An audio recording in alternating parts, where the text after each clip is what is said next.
Hello viewers, আসসালামু আলাইকুম। সবাই কেমন আছেন?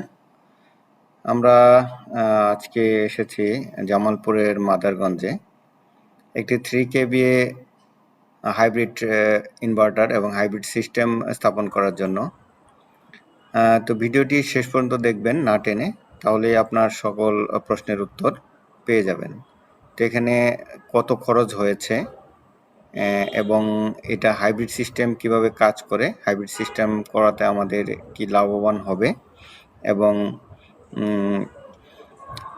আমরা কি ব্যবহার করেছি। তো আমরা এখানে দেখতে পাচ্ছেন যে গ্রাহকের ডিমান্ড অনুযায়ী গ্রাহক মোটামুটি একটি ফ্রিজ, 6টি ফ্যান এবং 10টি লাইট, একটি টিভি পরিচালনা করবেন।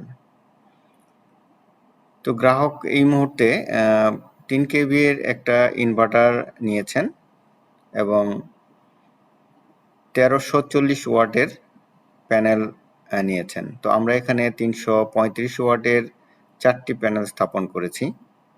তবে এখানে বলে রাখি যে গ্রাহক পরবর্তীতে আরও 1200 বা 1500-র মতো প্যানেল আরও স্থাপন করতে পারবেন। সেক্ষেত্রে উনি আরও বেশি পরিমাণে লোড পরিচালনা করতে হতে পারে যে আরও একটি ফ্রিজ, আরও একটি ফ্রিজ, 2টি ফ্রিজ এবং আরও 7-8টি লাইট এবং আরও কিছু আনুষঙ্গিক রাইস কুকার পরিচালনা করতে পারবেন। তো এক্ষেত্রে আমরা এখানে কি ব্যবহার করেছি সেটাই আমরা জানব। যে একটি 3 kVA ইনভার্টার, একটি 100 ampere 24 volt lithium phosphate battery, একটি চেঞ্জ ওভার, 3টি সার্কিট ব্রেকার, কেবল এবং অন্যান্য আনুষঙ্গিক যন্ত্রপাতি। তো এই হাইব্রিড সিস্টেমটি আসলে কিভাবে কাজ করে? তো দেখেন এখানে 3টি জিনিসের উপস্থিতি, একটি ইলেকট্রিসিটি, সোলার সান এবং ব্যাটারি। তো আমরা এই হাইব্রিড সিস্টেমটি সোলারকে প্রায়োরিটি হিসেবে নেবে। সোলারকে আমরা প্রথমে প্রায়োরিটি হিসেবে দিব। সারাদিন যতক্ষণ সূর্য থাকবে তখন এই যত লোড থাকবে, অর্থাৎ যদি আমার 700 বা 800 ওয়াট লোড থাকে, সেই লোডটাকে সোলার ডিরেক্টলি পরিচালনা করবে, অর্থাৎ সোলারের মাধ্যমেই চলবে।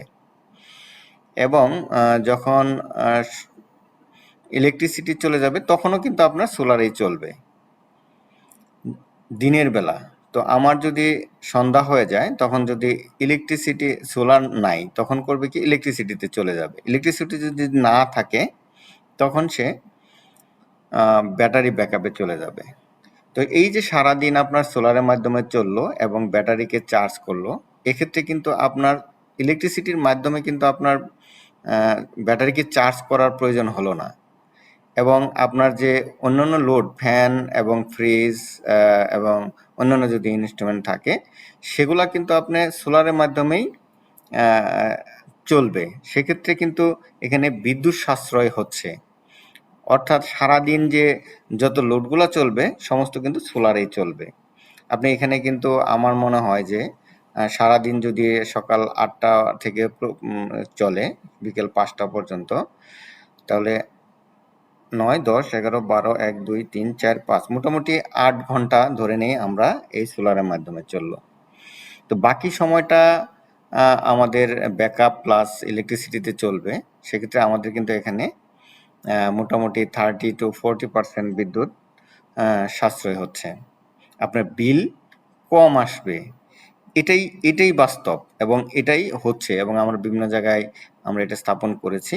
আমরা এর ইমপ্যাক্টটা অবশ্যই দেখতে পাচ্ছি।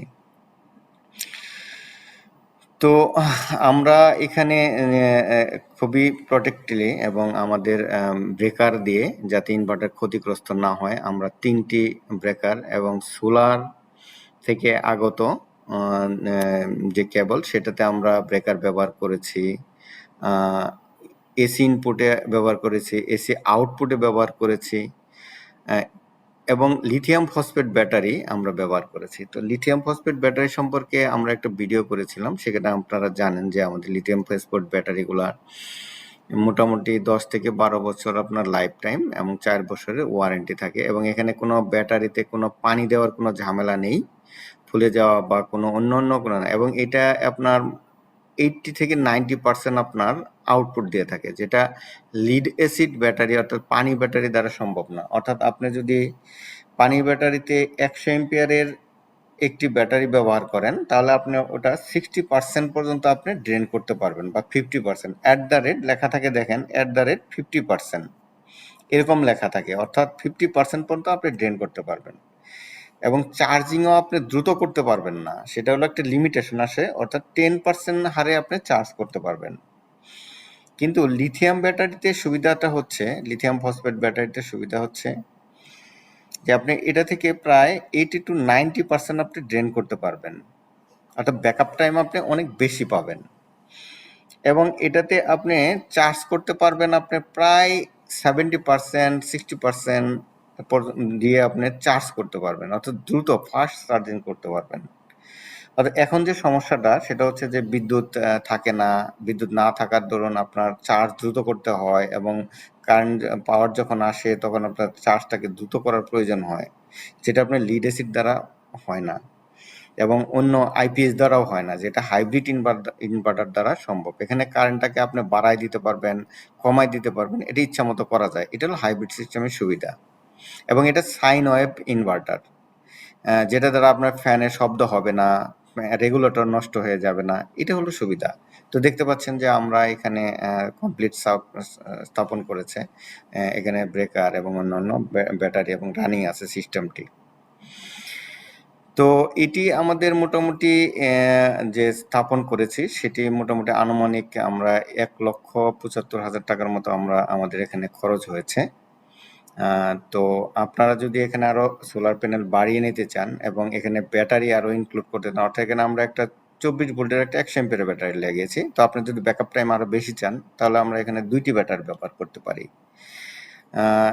এই হলো আমাদের সিস্টেমটি। সবাই ভালো থাকবেন। আমাদের স্ক্রিনে দেওয়া নাম্বারে কোনো তথ্য থাকলে আপনারা যদি কোনো তথ্য জানতে চান জিজ্ঞেস করতে পারেন।